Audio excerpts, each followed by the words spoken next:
We include a new set of those when we put it back together.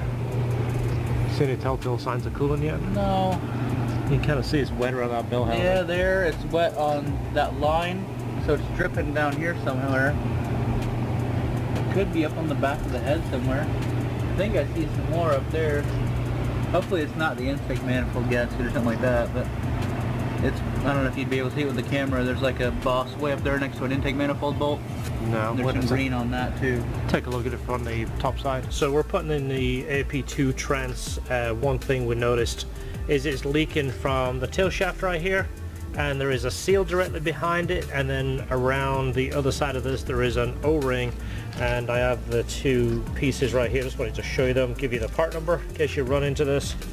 This is the seal, this is the O-ring. When we take this off, if I remember, I'll show you how it goes, but it's just, like I said, the seal sits right behind here. It's pretty easy to get to. Once you take this flange off, it's all pretty much accessible. Alright, so transmission's off. We're going to be replacing the main seal anyway. As you see, the coolant was talking about, we think it's coming from that switch. So we'll try and address that while we have all kinds of room and access for it. Part of our clutch kit, we are going to replace the main seal. It does have another transmission which we're going to replace. The front seal in the transmission, which we also call the transmission main seal. I'll show you that here in a second. This is the transmission that came out of the car.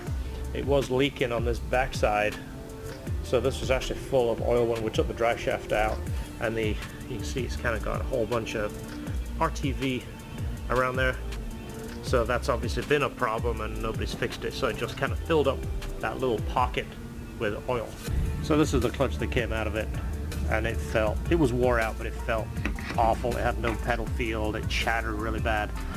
These 6-puck discs, I mean, they hold power, but they're not really the best for streetability. And this is, let's see, it's a no-name bearing. Luckily it didn't fall apart. Usually that piece that you see in there is kind of like a spring, that spacer, that usually falls out of them and destroys the clutch. But this one didn't, but it doesn't feel good. It's loose. We'll be putting an Ichi in there. This is the flywheel. The flywheel's in decent shape. It doesn't have any real damage to it. We'll get that